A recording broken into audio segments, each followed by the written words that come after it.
Ahí, bien, ¿no?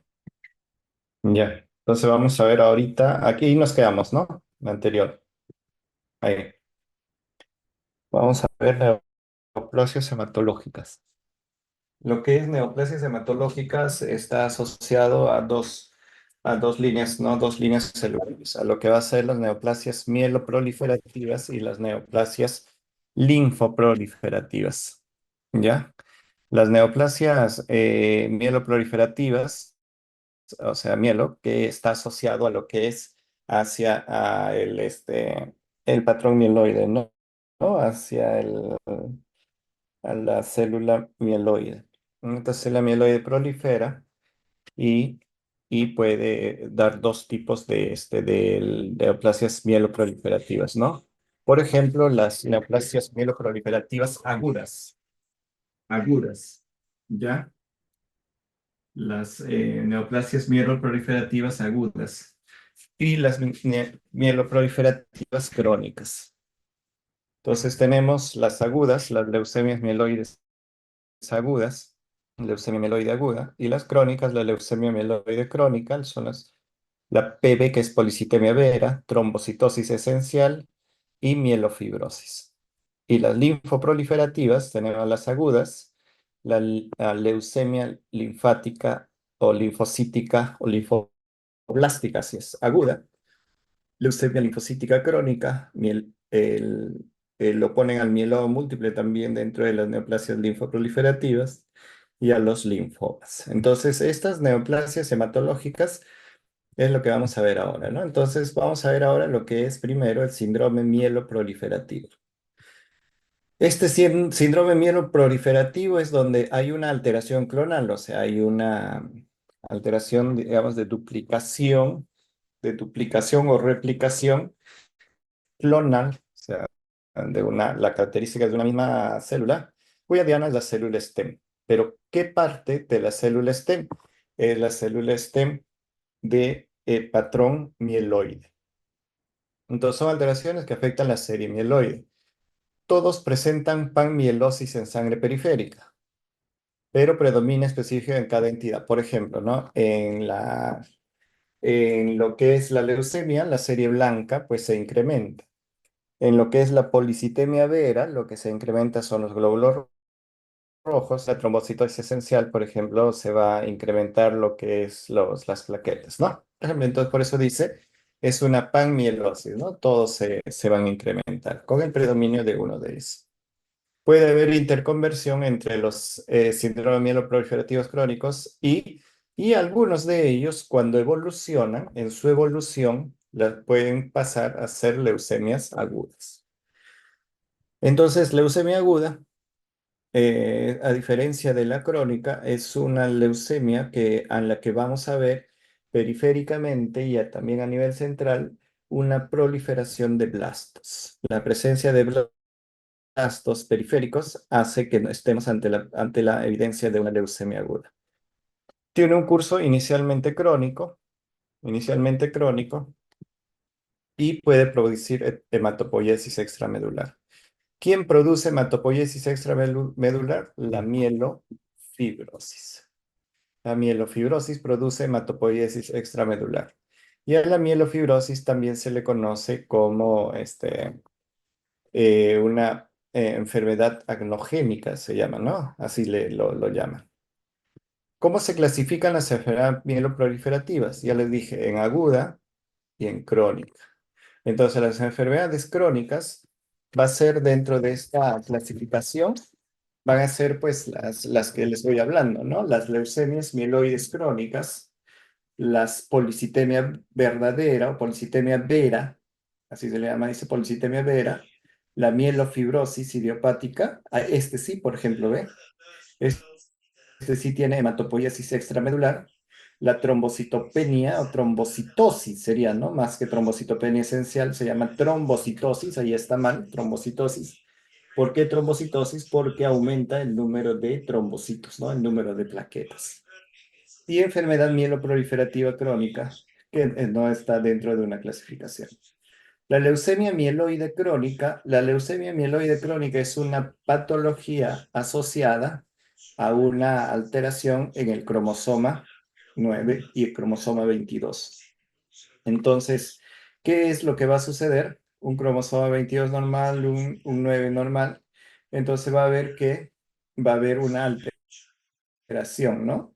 Una alteración del cromosoma 22 que, que ¿qué es lo que va a suceder? Va a haber un intercambio de genes genético 922 y que se va a formar, mira aquí cómo se retira una parte del gen y en la parte de la BL aquí interacciona con el BCR, ¿no? Estos genes interaccionan BCR-ABL y se le conoce como cromosoma Filadelfia. Entonces, todos los pacientes que tienen leucemia mieloide crónica van a tener o van a presentar o van a expresar el cromosoma Filadelfia. El cromosoma Filadelfia es una translocación recíproca entre los brazos largos de los cromosomas 22 y 9, como estamos viendo acá.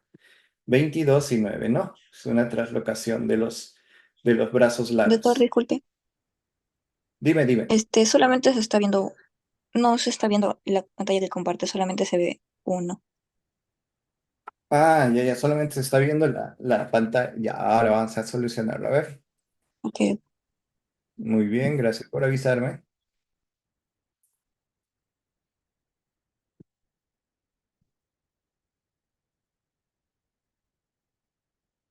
Ahora, Ahora sí, doctor. ya. Entonces, este cromosoma Filadelfia es el que va a producir e inducir a un mayor crecimiento y proliferación celular. Mayor crecimiento y proliferación celular. Entonces, obviamente, nosotros pensaríamos que la presencia de tan solo el cromosoma Filadelfia nos podría decir que está asociado a leucemia mieloide crónica, cosa que no es real. Entonces, también está asociado a otro tipo de patologías, ¿no? Por ejemplo, las leucemias linfoblásticas agudas B del adulto también se asocian a cromosoma Filadelfia, pero digamos no es común, ¿no? Entonces, lo que es común sí, y lo que es más, digamos, más frecuente es que el cromosoma Filadelfia se asocie a la leucemia mieloide crónica.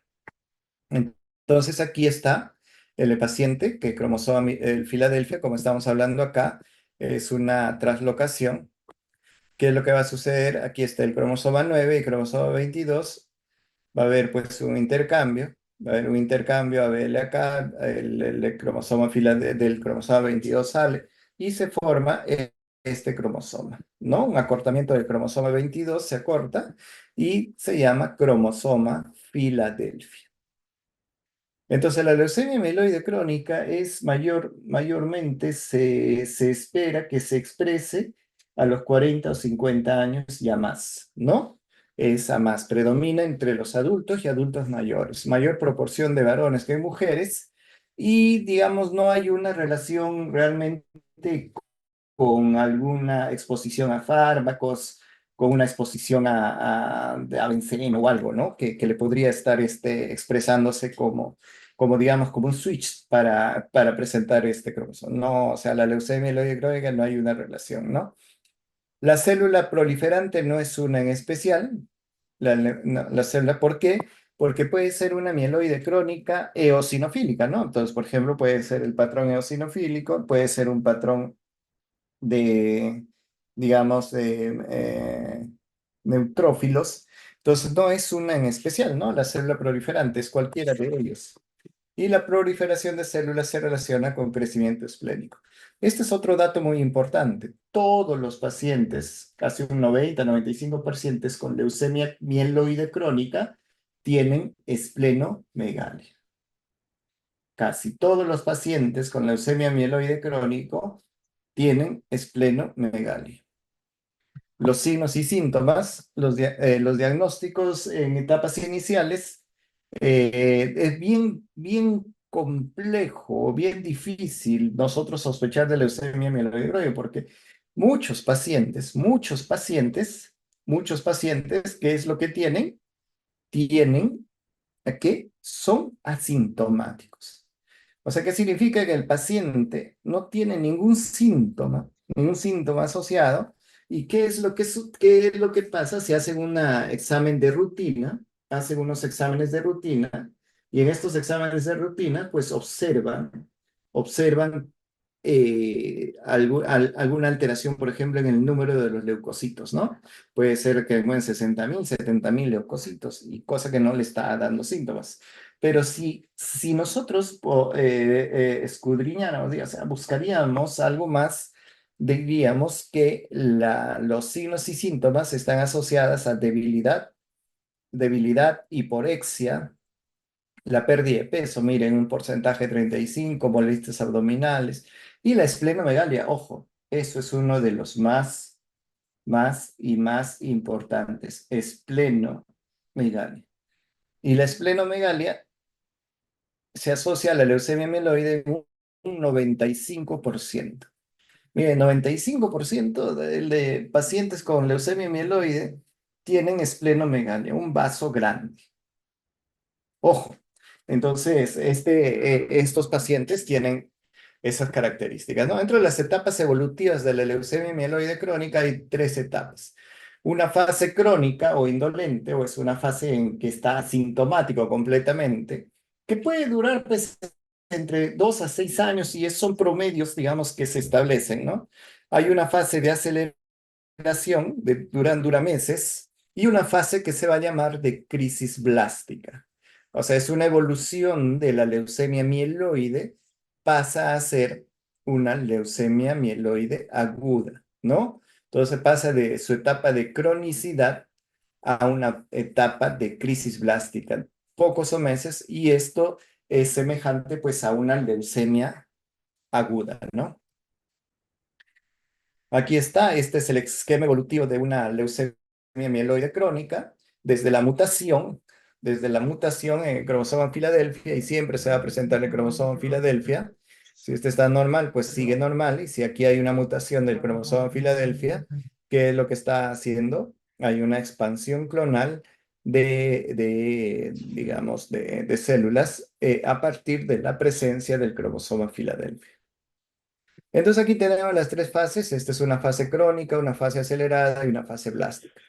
La fase crónica asintomática totalmente, donde no se observa blastos o casi no hay ninguna cantidad de blastos en sangre periférica. En la sangre periférica no debe haber blastos, ¿no? Pero ya en fase crónica podríamos encontrar cierta cantidad de blastos, 1 a 20%, ¿ya? 1 a 20%. En la médula ósea hay sí hay blastos, pero digamos no hay igual, ¿no? No es una cantidad grande, ¿no? Entonces, cuando nosotros hablamos de sangre periférica, en la fase acelerada ya hay presencia de blastos, donde en sangre periférica, ¿no? En sangre periférica vamos a encontrar blastos y esto es en un promedio de 10 a 19%. Y la presencia de blastos en sangre periférica en la fase blástica es más del 20%. Entonces aquí ya hay proliferación blástica extramedular y esto es lo que vemos, ¿no? O sea, tres etapas, una fase crónica, una fase acelerada y una fase blástica. Esas tres fases nosotros vamos a encontrar. El diagnóstico es un poco complejo de lo que es la leucemia mieloide crónica. ¿Por qué es un poco complejo? Porque el paciente, muchos de los pacientes son asintomáticos, o sea, no tienen ningún síntoma. En la exploración física podemos encontrar algunas manifestaciones clínicas, por ejemplo, cierta palidez, si es que el paciente con leucemia está asociado a una anemia, por ejemplo, ¿no? Después vamos a encontrar esplenomegalia, eso sí, el 95% de todos estos pacientes con este diagnóstico hacen esplenomegalia, un vaso grande, un vaso muy crecido. Y después vamos a encontrar en el hemograma vamos a ver leucocitosis la mayor parte de veces. Leucocitosis, por ejemplo, valores absolutos de leucocitos a que pueden llegar a 50.000, 60.000, 100.000 leucocitos, ¿no? Y en el diferencial, ustedes saben que los leucocitos es un grupo de células, en el diferencial puede proliferar algún tipo celular, ¿no? Por ejemplo, si predominan los neutrófilos, se hablaría de una leucemia mieloide crónica neutrófílica, ¿no? O sea, asociada a los neutrófilos. Y así pueden evolucionar los eosinófilos y todos esos, ¿no? La extensión de sangre periférica, por el leucocitario, lo que les estoy diciendo, y también se le pide un aspirado de médula ósea donde encontramos la hiperplasia mieloide. Una vez que tenemos esto y vemos que esto es compatible con una leucemia mieloide crónica, solicitamos el cromosoma Filadelfia. Y tan solo tenemos la presencia del cromosoma Filadelfia, ya nosotros objetivamos que este paciente con esplenomegalia, una gran leucocitosis, puede estar asociado a una leucemia mieloide crónica, ¿ya? Entonces el estudio sintogenético. Los diagnósticos, estudios citogenéticos, la presencia del cromosoma Filadelfia es muy específico, pero muy poco sensible, y de 95% de los casos se detecta la translocación 922, ¿no? Acortando el cromosoma 22 y produciendo de lo que es el cromosoma Filadelfia. Factores de mal pronóstico cuando se presenta en pacientes adultos mayores en edades más avanzadas, paciente asociado a mayor tamaño del vaso con mayor esplenomegalia y pacientes en el que ya pasa de una fase acelerada a una fase blástica, ese mal pronóstico cuando pasa a fase blástica ya es la presencia de blastos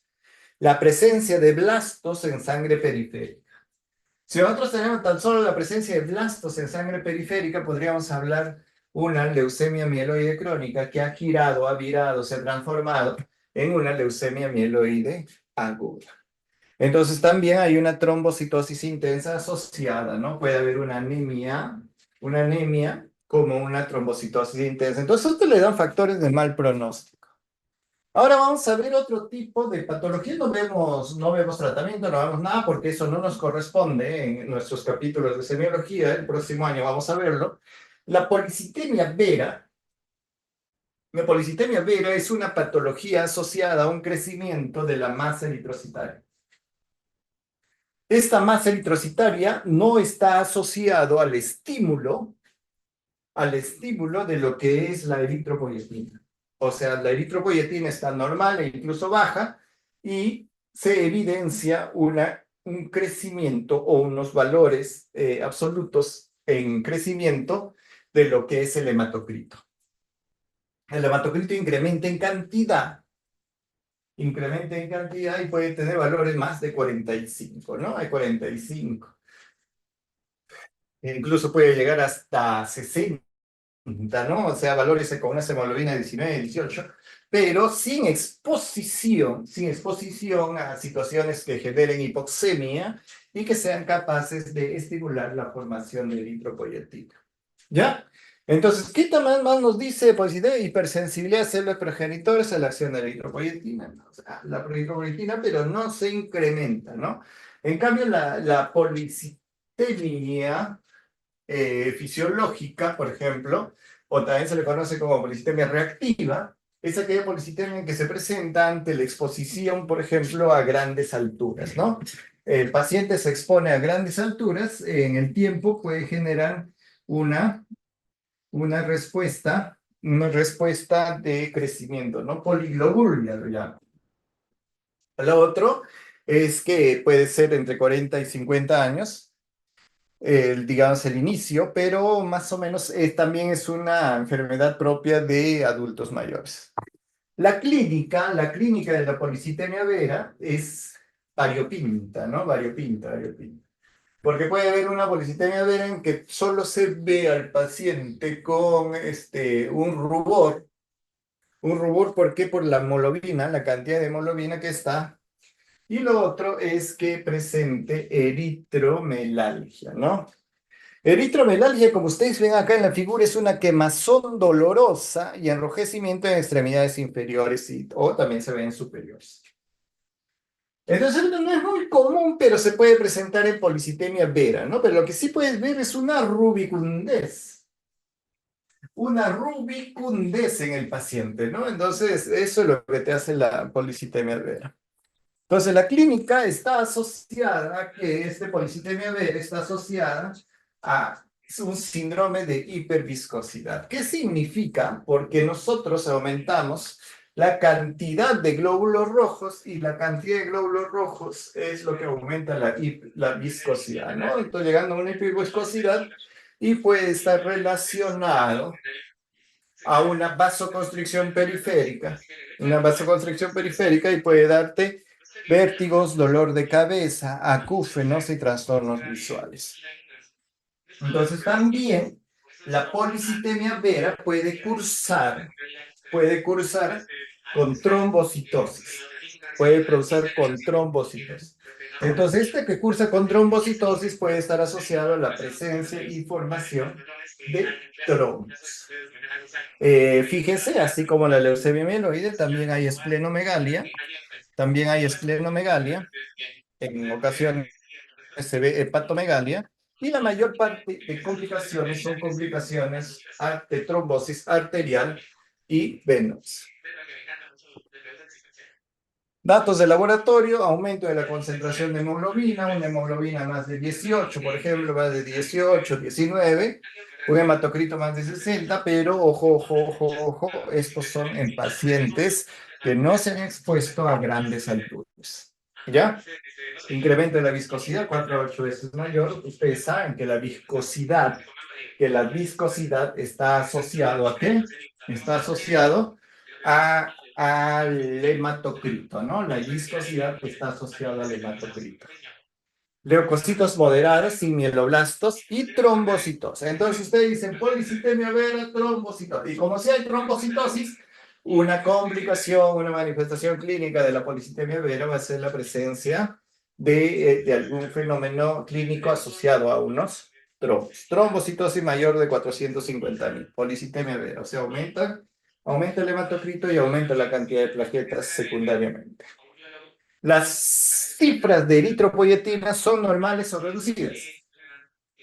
¿Por qué? Porque la eritropoyetina va a responder a el estímulo de la hipoxemia, ¿no? Entonces, por ejemplo, ustedes se exponen a grandes alturas, están un tiempo expuestos a grandes alturas, ¿qué es lo que va a suceder? Va a suceder que la eritropoyetina aumente y secundariamente aumente su masa eritrocitaria. Alteraciones citogenéticas al momento del diagnóstico, ¿ya? Entonces eso también se ve bastante frecuente. Y esta alteración genética es pues la alteración, una mutación somática en la tirosinquinasa tipo JAK2. O sea, se altera el JAK2, la presencia del JAK más eritrocitosis, más todo esto, te hace pensar en policitemia vera. La presencia de JAK2 está asociada con la policitemia vera y relacionada con su patogenia, ¿no? Entonces, es importante, ¿no? Todas las policitemias veras en las que estamos sospechando la policitemia vera, tenemos que ver su relación con el JAK2. Criterios diagnósticos, o sea, es antiquísimo, pero nos sirve, ha cambiado un poquito, pero la mayoría, ¿no? En la que ustedes dicen, no tengo una hemoglobina más de 18,5, presencia de una mutación del gen JAK2, ya eso es un criterio mayor para pensar en policitemia vera. Es un criterio mayor. Y los criterios menores, pero no dejan de ser importantes, los criterios menores van a ser, por ejemplo, que nosotros vamos a encontrar la eritropoyetina baja o normal. Niveles séricos de eritropoyetina bajos o normales.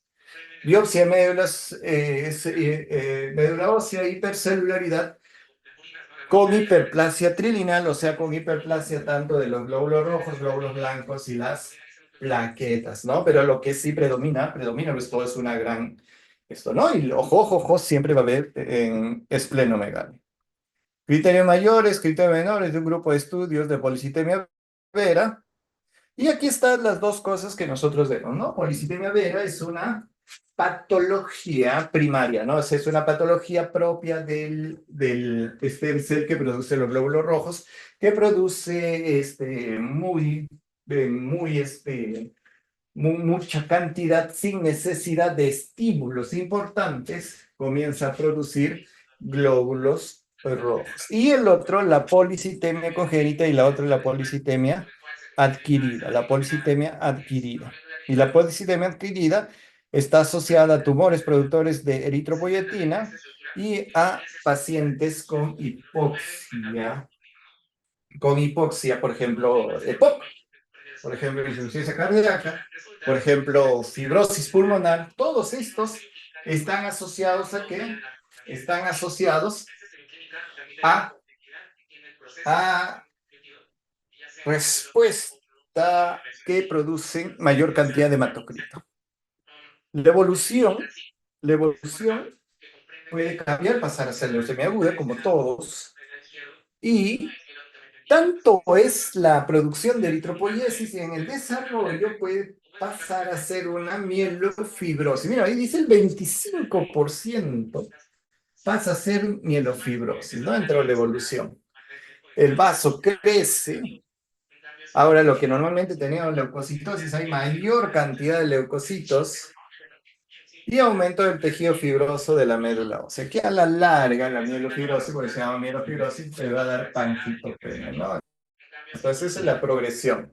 Evolución de leucemia mieloblástica aguda, el 10%.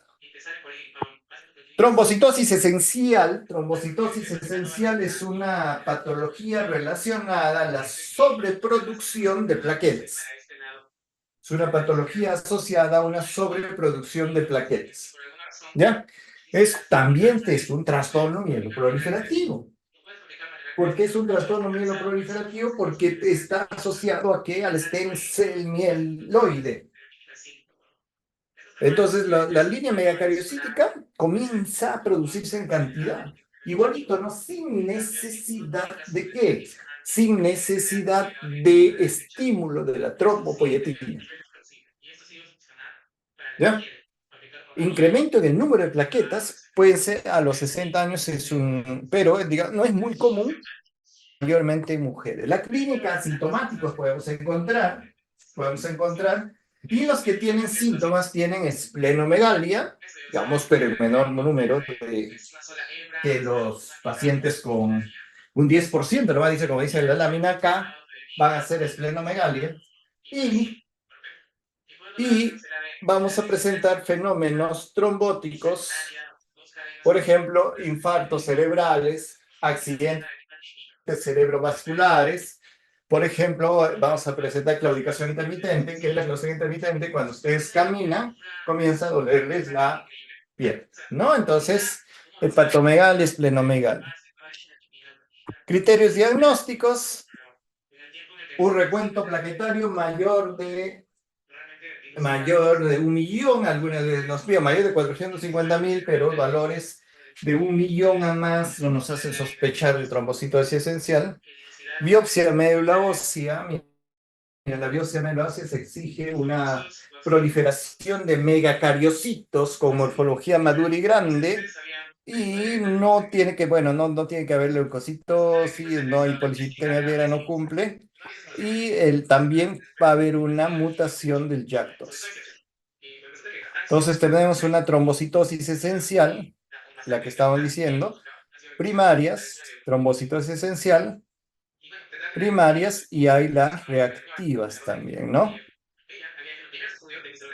Factores de riesgo para decidir tratamiento. Se considera de bajo riesgo, mediano de riesgo y alto riesgo a los que tienen, pues, por la edad, entre 40 años, 40 a 60 y mayor de 60 años. El recuento plaquetario menor de 1.500.000. Acá miren el recuento plaquetario también. Y el riesgo intermedio cambia, pero aquí en el bajo riesgo no hay antecedentes de trombosis. Acá entre 40 a 50 años, 60 años, el riesgo intermedio, sin factores de alto riesgo, ¿ya? Y en alto riesgo cuando ya presentan trombos, ¿no? O sea, es una característica igual de la trombocitosis, es la manifestación de la producción de trombos, ¿no? Puede ser ya, como yo les digo, un ACV isquémico, un infarto cerebral, un infarto esplénico, Entonces, podríamos esperar en una trombocitosis esencial. Listo, vamos a descansar unos minutitos. Descansamos unos 5 minutos para continuar porque nuestras clases son, como son nuevas, bueno, no son tan nuevas para ustedes, pero el año pasado creo que no han llevado así. Vamos a continuar y descansamos 5 minutos, ¿ya? Nos volvemos a encontrar.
Ahora, vemos de cerca un poco más al nucleosoma. El nucleosoma, que es esta estructura, está conformado por una proteína, una proteína.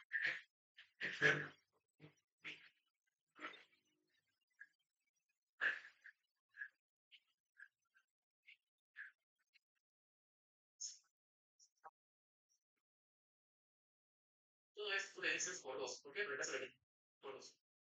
Entonces, si tenemos 4 histonas por 2, serían 8 proteínas que forman el octámero del histona. Y a eso el ADN le da vueltas. Van a formar después las cuentas, el solenoide y así. Ahora, para que esto no se deshilache, existe una proteína que se llama la histona H1, la famosa histona líquida, o la que une. Bien, pues gracias a ello, acá vemos toda esa estructura que va más adelante. Si nosotros tuviéramos en práctica un microscopio electrónico para poder ver dentro del núcleo, podríamos ver esta imagen. Este es en realidad el difuso esto, y acá vemos la estructuración de las cuentas, ¿no? De cada nucleosoma, ¿no? Unido, ¿no? Por una cadena. Acá está el ADN, en medio del nucleosoma, así de chiquito. Recuerden que hay 5 tipos de histonas que permiten el empaquetamiento del ADN hasta llegar a estructuras más gigantes. Bien, arquitectura, cosa muy interesante. Bien, entonces aquí, viéndolo también de otra perspectiva, lo más pequeño es el ADN listo, la doble hélice desnuda. Esta doble hélice, ¿qué va a pasar? Va a dar cuentas de una proteína. ¿Se acuerdan cómo se llamaba esta proteína de acá? O cómo le decimos, ¿no? ¿Cómo le decimos? Octámero de histona. Exactamente, este es el octámero. O de 8, ¿no? El octámero de histonas. Está conformado por qué histonas? H2A, H2B, H3 y H4 por 2. Por eso son 8. Bien, ¿y se acuerdan cómo se llamaba esta cosa que los mantenía unidos? Era que es otra histona, ¿no? Pero que es la que está. Ahí está, el H1, o también conocida como histona nica. Nica. Bien, estas cositas, cuando están así bien sueltitas, conforman la famosa euglena. Por eso dijimos que la euglena es el ADN está más perfecto. Pero si eso lo voy a explicar, ¿se acuerdan? Son solenoides. Y los solenoides son estructuras más. De ahí va formando el núcleo, con otras cosas más que llegas al cromosoma. Mientras más apretado y estufado estés, te vas a recontra apretado. Una, un linfoma, debemos asociarlo, ¿no? Helicobacter pylori con linfoma gástrico. Entonces vamos a estudiar, como hemos hablado del linfoma de Hodgkin y linfoma no Hodgkin, vamos a hablar del linfoma de Hodgkin. Y el linfoma de Hodgkin también se le conoce como enfermedad de Hodgkin. Entonces, fue estudiado, fue reconocido inicialmente por el doctor Thomas Hodgkin. Entonces, él seleccionó un grupo de pacientes que con los años siguientes, ya cuando el uso del microscopio estaba más desarrollado, Red y Stenberg impusieron un nombre, ¿no? A una célula en especial que se veía en los pacientes con linfoma, o sea, con adenomegalia, ¿no? Y que no tenían otro tipo, ¿no? Algunos tipos de pacientes tenían y lo llamaron las células de Red Stenberg. Y como el doctor Hodgkin había estudiado esto, dijeron que el linfoma de Hodgkin era los que presentaban las células de Red Stenberg.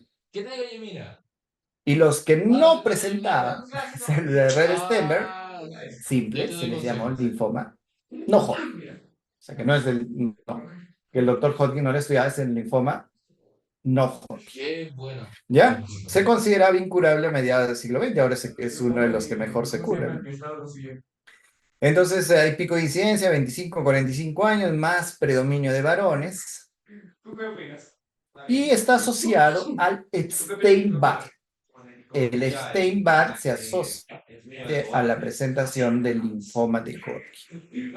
¿No? Dice, el riesgo de desarrollar el linfoma de Hodgkin es 3 veces mayor en pacientes con antecedentes de mononucleosis infecciosa. Epstein-Barr produce mononucleosis. Entonces tenemos dos tipos, ¿no? Linfoma de Hodgkin clásico y linfoma de Hodgkin a predominantemente linfocítico. Hay algunos marcadores inmunohistoquímicos que los hacen especial el uno y el otro, por ejemplo, CD15, CD45, CD30, que sean positivos en el linfoma de Hodgkin clásico, ¿no? Entonces, vemos acá, aquí está nuestra célula que se ve que se ve pues en las células, en linfomas, que se le conoce como linfomas de Hodgkin. Se le conoce las células de Dr. Red y Stemmer que vieron estas células en forma de ojos de búho. Ustedes se dan cuenta, tiene formas de ojos de búho. Una célula de red Stemmer. Un linfocito B.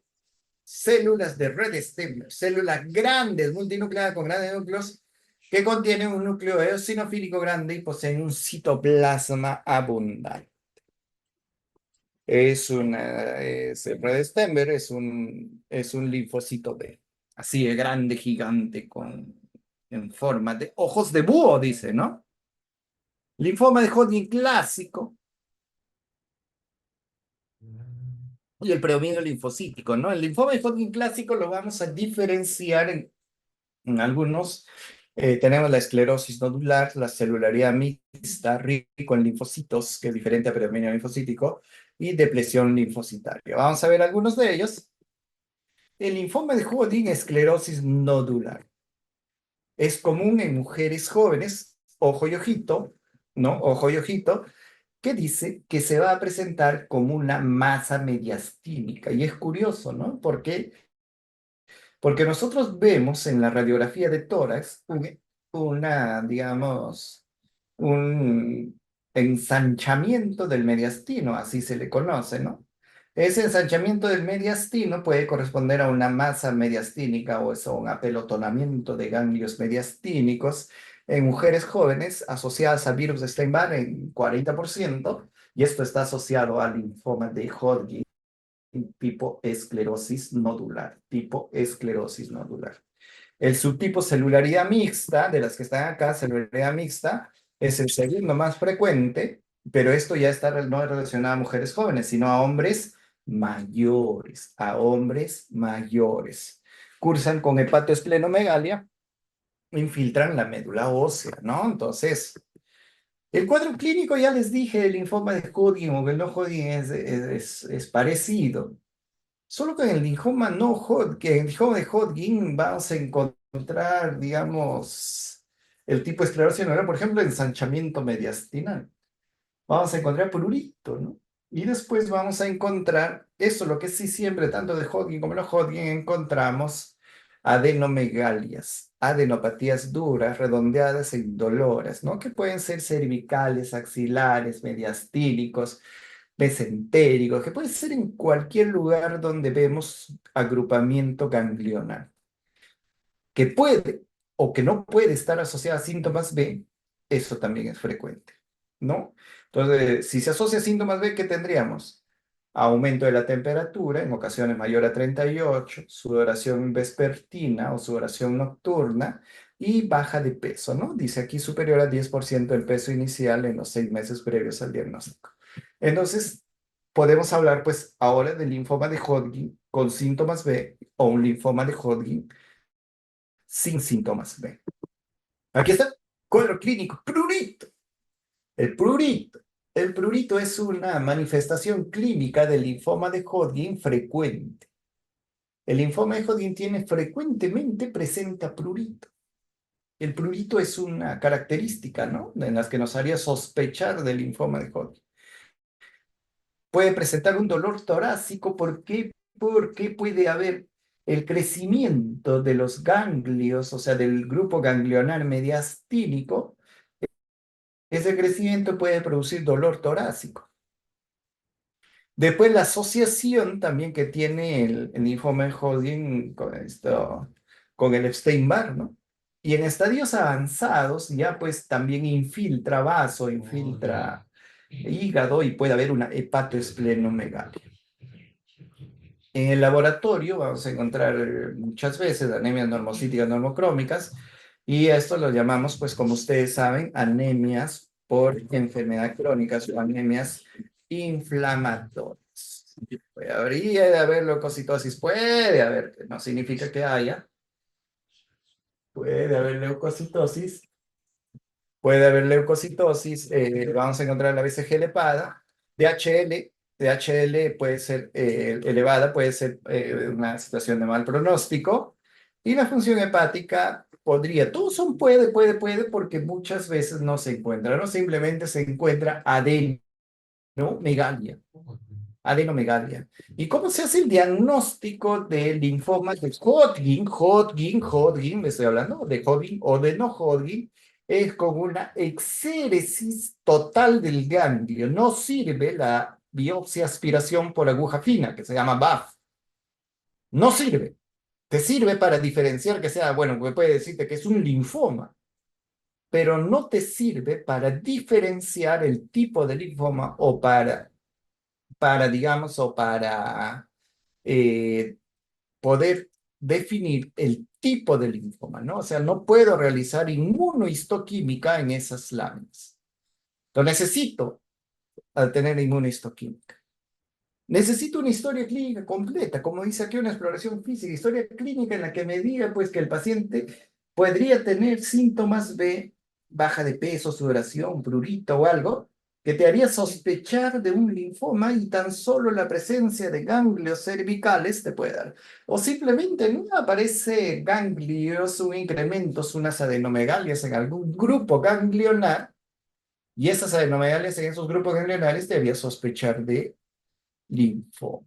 Entonces, el diagnóstico es biopsia ganglionar, exéresis ganglionar, recuerden eso, exéresis ganglionar, sacar el ganglio completamente. Una vez que ya vemos, también se sacan unas tomografías, las tomografías tanto de tórax, abdomen, pelvis, o un PET scan, todos para ver si es que estos ganglios, hasta dónde están extendida la enfermedad. Hasta dónde se ha extendido la enfermedad. Entonces aquí tenemos un sistema de clasificación antiquísima también, pero todavía nos continúa, según los estadios o estadificación del linfoma. De acuerdo a la evolución del linfoma, digamos, se hace, se hace evidente con la presencia de ganglios, por ejemplo, en una sola digamos, en un solo lugar o en un espacio, ¿no? Entonces, por ejemplo, ¿no? Cervical, nada más. Estadio 1. Estadio 2, cuando hay cervical y torácico, ¿no? Cuando ya son de un mismo lado en el del diafragma, ¿no? En el diafragma, en la parte superior nada más, pero en dos grupos ganglionares diferentes. Estadio 2. El estadio 3, ganglios acá, ganglios supradiafragmáticos e infradiafragmáticos. Y estadio 4, donde haya compromiso de vaso o cuando hay compromiso de hígado, ¿no? Entonces, múltiples sitios extraganglionares o enfermedad extraganglionar. Y estadio X, una masa bulky, o sea, un linfoma gigante, ¿no? Bulky. Y X o E, extensión extranodal. ¿Tienes la foto Y la foto A del o B microscopio es cuando depende. se realizó la prueba de la Si mucosa es en el B, azul es con en el azul de síntomas pepile, B. ¿no? Sí. Si es ¿Me A, lo puedes pasar, por favor, sin una síntomas foto B. donde se pueda ver muy bien? Por favor, el núcleo Factores de mal estructural, así la membrana. pronóstico es cuando, por ejemplo, tenemos un paciente con linfoma asociada Ya, a ok, anemia, listo. ¿no? Gracias. Chao. Que esté en un estadio 4, o sea, que haya extensión extranodal, digamos, hígado, vaso, crecimiento, hepatoesplenomegalia, ¿no? Una extensión, pues, bastante cruenta del linfoma, una edad a mayor de 45, una leucopenia muy definida. Esos son los factores. Ahora, el linfoma de no Hodgkin es un linfoma, es parecido, ¿no? Solo que este no tiene célula de red externa. Pero digamos, su estudio es muy parecido al linfoma de Hodgkin. El linfoma no Hodgkin, el más común, que hicieron este estudio, también es antiguo, pero hicieron un estudio, me dijeron que el linfoma más común en el Perú, por lo menos en el Hospital Rebagliati, como también se repite en otras series a nivel mundial, es el linfoma difuso de células B grandes, o sea, linfoma difuso de células B grandes, ¿ya? Grandes B. Representan el 56% de todos los tipos histológicos. Factores asociados al linfoma no Hodgkin, también está el virus de Steinbach, que está asociado al linfoma de Hodgkin y no Hodgkin. El no Hodgkin está asociado al linfoma de Burkitt o masa Burkitt, también se le llama así, o sea, linfoma, una adenomegalia gigante. HTLV1, el VIH. El Helicobacter pylori, que lo van a encontrar en el estómago, en el antro, y está asociado al linfomas. Clamidia. Alteraciones inmunitarias asociadas a VIH, asociadas a enfermedades autoinmunes y la exposición a agentes tóxicos, ¿no? Entonces, estos nos podrían hacer pensar el riesgo del linfoma, ¿no? En este caso, riesgo del linfoma no Hodgkin. La clínica es parecidísima a la del linfoma de Hodgkin, la presencia de adenopatías, pero acá si no hay masa mediastínica, no es común la masa mediastínica. Entonces, en el linfoma no Hodgkin, vamos a encontrar adenopatías, sean cervicales, mediastínicas, todo. Vamos a encontrar también, aquí hay hepatoesplenomegalia, puede haber nada más que una infiltración del vaso, digamos, en caso de linfoma hepático, ¿no? El linfoma hepático, ¿no? Puede haber un crecimiento de ganglios cervicales, de ganglios de la faringeos, y afectación extraganglionar también, ¿no? El tubo digestivo, la anillo de Waldeyer, el mediastínico. Ahora, lo que sí, si se dan cuenta, aquí hay mayor afectación hepatoesplenomegálico, ¿no? Hay más hepatoesplenomegalia. Y puede o no estar asociado a síntomas de este linfoma, igual que el linfoma de Hodgkin, puede o no puede estar asociado a síntomas de. En el examen físico, tanto, ahora esto en esta lámina lo vamos a hacer valer para los dos, tanto Hodgkin como no Hodgkin, se presenta con adenomegalias.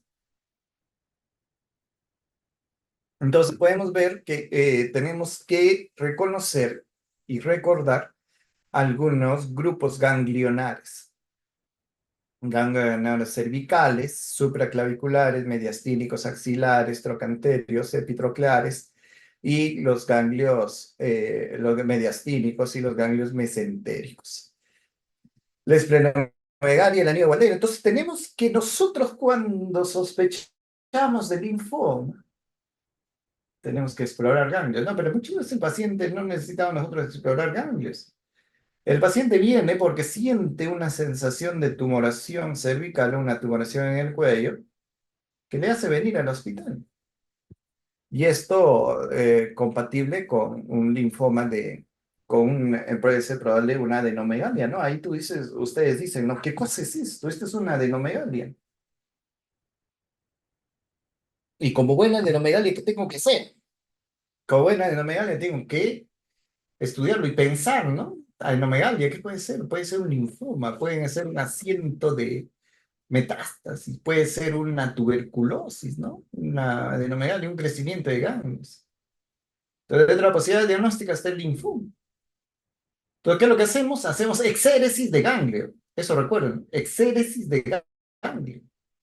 Nunca se hace diagnóstico con una biopsia por aspiración con aguja fina, sino se hace el exéresis. ¿Para qué?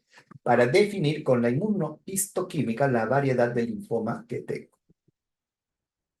La clasificación, una clasificación variada, como ven con los años, y la clasificación está relacionada con si son de baja malignidad, de mediana malignidad o de alta malignidad.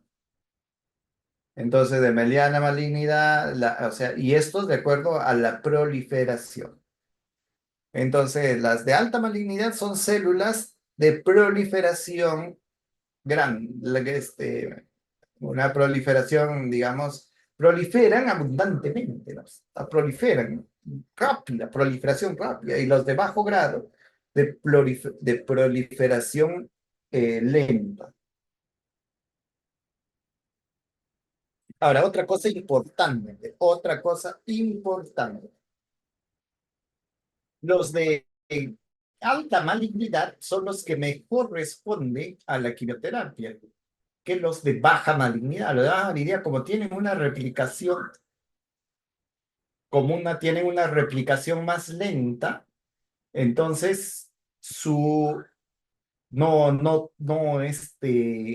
tienen su respuesta es muy pobre a la quimioterapia, ¿no? Entonces es mejor que salga una de células de alta malignidad, ¿no? Entonces tenemos el linaje del linfoma no Hodgkin tipo B o tipo T, el más común, tipo B. El más común, leucemia linfocítica B de células grandes o de células grandes B, ¿ya? Entonces el linfoma es células maduras, ¿no? O sea, el linfoma está produciéndose por linfocitos maduros, proliferan crecen estos linfocitos maduros, ¿no? O sea, se crecen en los ganglios.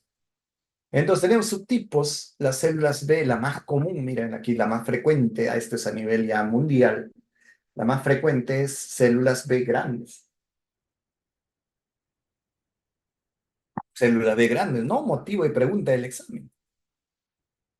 La estadificación es parecido, la estadificación en árbol, ¿no? La estadificación, la otra es clasificación. La clasificación es de alta malignidad, baja malignidad y intermedia malignidad. Y este es de la estadificación en la de Ann Arbor que hemos aprendido, ¿no? Según el compromiso de los grupos ganglionares. Un grupo ganglionar, dos grupos ganglionares en la misma área de supradiafragmático, infradiafragmático, y el estadio 4 es cuando ya hay compromiso extranodal, ¿no? O sea, eh, a nivel del vaso o del hígado.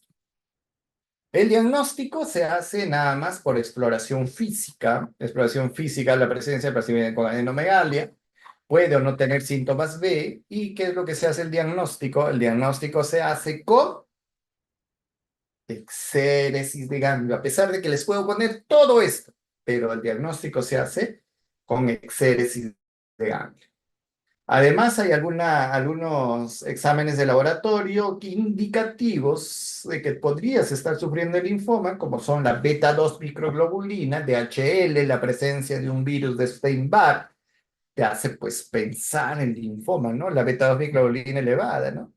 Entonces también para ver el diagnóstico y la extensión de la enfermedad, tenemos que tomar tomografías que dicen, ¿no? Que es cráneo, tórax, abdomen, pelvis, ¿no? Para ver qué tan extenso está la enfermedad, si es que éste existiera. Importante, si hay infiltración medular, hay anemia y trombocitopenia, aumento del DHL que les digo, y la beta 2 microglobulina que mide la masa tumoral. Entonces, en un linfoma de Burkitt, la beta 2 microglobulina va a estar, pues, realmente incrementada. Después se puede hacer proteinogramas. Y aquí está el diagnóstico del linfoma no Hodgkin. El, el linfoma no Hodgkin es la biopsia del linfonodo cervical o cualquier, ¿no? Entonces se solicita una biopsia por exéresis de ganglio, o sea, se retira el ganglio.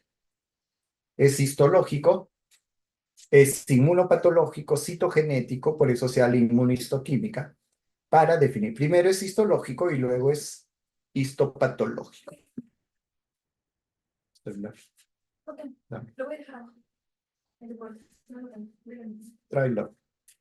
Ya lo traigo, voy a meter.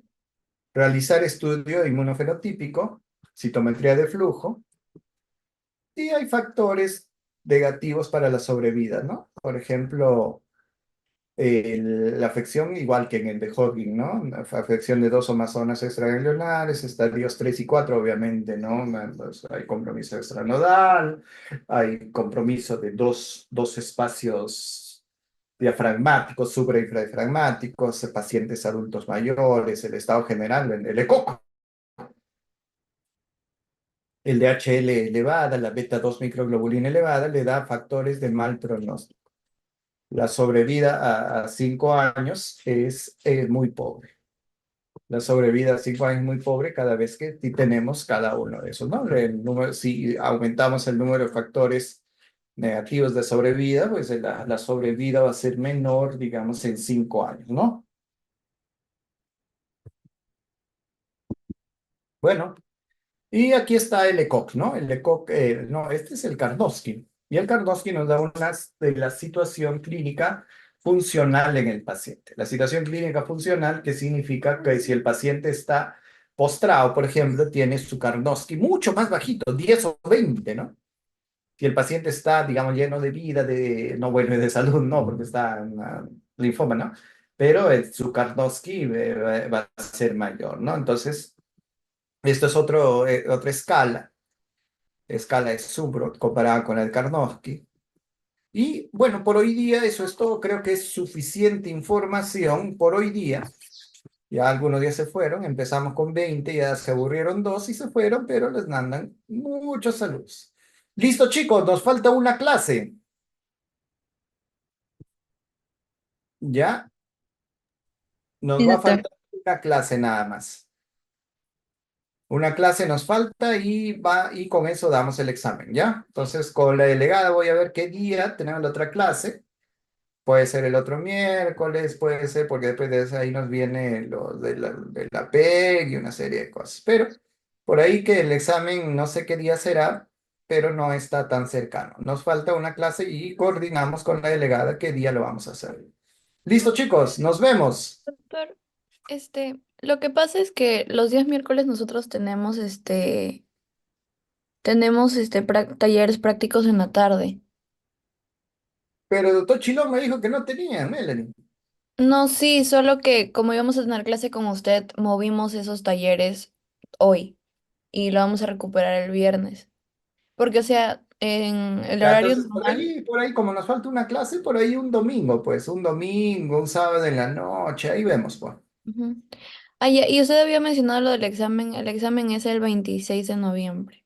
Ah, Todo. ya, todavía tenemos tiempo. Si no lo hacemos esta semana, la hacemos la siguiente total es una clase nada más. Ya tienen suficiente material para estudiar. Ya, doctor, está bien, gracias. Coordino contigo, Melanie, entonces. Ya, está bien. Ya, nos vemos. Chao con todos. Si, Gracias, si, doctor. chao, Gracias, chao. doctor. Doctor. Chao.